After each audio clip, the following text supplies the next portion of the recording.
Good morning, student. Stay home, stay safe. Now this date, I'm discuss the new chapter, physical activity and leadership training. शारीरिक क्रिया और नेतृत्व प्रशिक्षण की let's start the topic. First topic, leadership quality and role of a leader.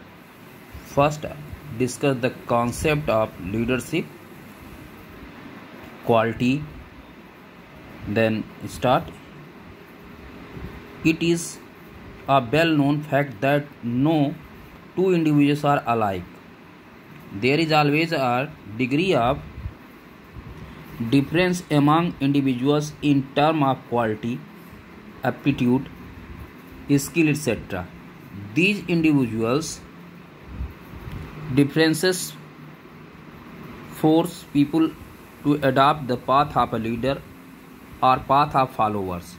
Leadership has existed from the beginning of evolution of human life. These features can also be seen in the world of lower animals. In fact, the upliftment of a society depends upon the quality of leadership available to it. The following definition may be helpful to the actual meaning of leadership.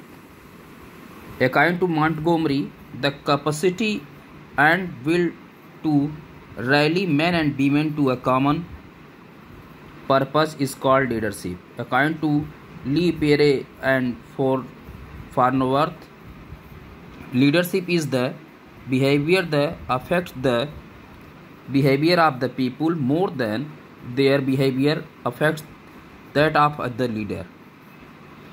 In simple words, leadership may be defined as the quality of a person to lead others in the various facts of life. It means कि ये सबको पता है कि दो लोग एक समान नहीं हो सकते. इवन ट्विंस भी आप देखते हैं, उनका जो बिहेवियर होता है एक सिमिलर नहीं हो सकता.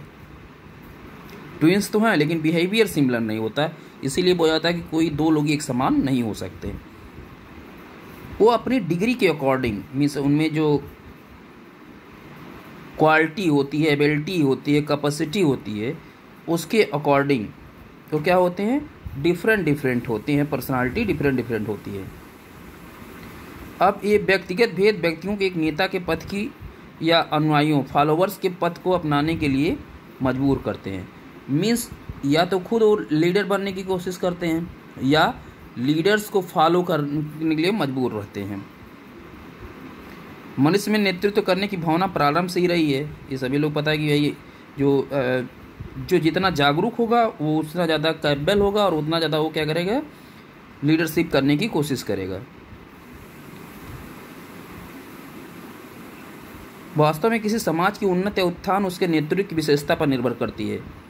इन द सेंस कि अगर आपका लीडर अच्छा है, उसमें अंदर बहुत सारी क्वालिटीज़ जो अभी पढ़ेंगे हम लोग, अगर वो आपका लीडरशिप अच्छी हुई तो ऑटोमेटिकली आपका ग्रोथ डेवलपमेंट भी अच्छा होगा. वो आपके लीडर पे डिपेंड करता है. चाहे वो किंग मूवमेंट रहा हो, चाहे किंग का ज़माना में राजाओं का ज़माना रहा हो, अगर राजा अच्छा है तो वहाँ विकास ज़्यादा हुआ, डेवलपमेंट ज़्यादा हुआ और अच्छे से वो रहे. उसी तरीके से मॉडर्न टाइम में डेमोक्रेसी में अगर लीडर आपका अच्छा है तो ऑटोमेटिकली आपका डेवलपमेंट भी अच्छा होगा. लीडरशिप को समझने के लिए कुछ डिफिनेशंस दी गई हैं. जैसे आपने पढ़ा था कि मॉन्टगोमरी के कहने के मुताबिक कि किसी विशिष्ट उद्देश्य के लिए व्यक्तियों को इकट्ठा करने की इच्छा तथा योग्यता ही नेतृत्व कराता है. मीन्स कि अगर आपके कहने से, लीडर के कहने से लोग इकट्ठा होते हैं, उनकी बात सुनते हैं किसी एक निश्चित उद्देश्य के लिए. चाहे सुभाष चंद्र बोस जी को ले लीजिए, चाहे भगत सिंह जी को ले लीजिए, चंद्रशेखर आज़ाद जी को ले लीजिए. आपको बहुत सारे ऐसे लीडर्स मिलेंगे जिनकी एक आवाज़ पे लोग इकट्ठा हो जाते थे. डेमोक्रेसी यहाँ जो आज़ादी के समय में बहुत सारे ऐसे लीडर्स थे. तो इनको आप देख सकते हैं.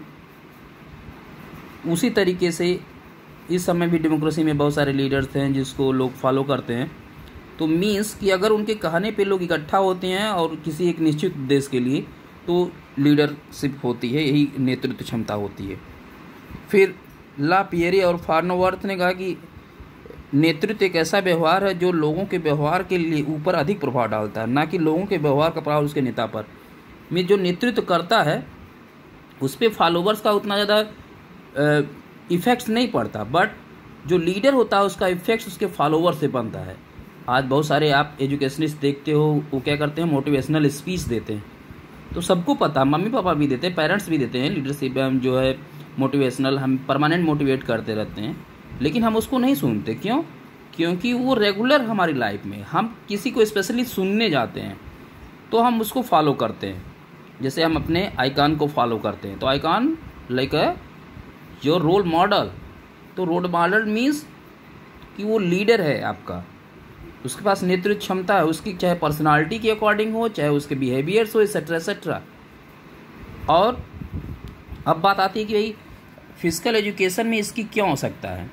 सबको पता है कि अगर आपके पास लीडरशिप नहीं रहेगी तो ऑटोमेटिकली आपका फील्ड का ग्रोथ नहीं हो सकता। तो आपको अच्छे लीडर्स क्या होंगे, डेवलप करने होंगे फिजिकल एजुकेशन में। मीन्स शारीरिक शिक्षा के जो भी कंपोनेंट्स हैं, चाहे योगा है या फिजिकल एजुकेशन में सारी स्पोर्ट्स इवेंट्स हैं, एक्सेट्रा एक्सेट्रा, तो आपको एक लीडर मिलना चाहिए जो लीडर इस फील्ड से निकले और इसकी बात करे तो ग्रोथ होगा। इट मीन्स कि आज तक आपको सिंपल से एक चीज़ बताएं कि physical education is the compulsory subject.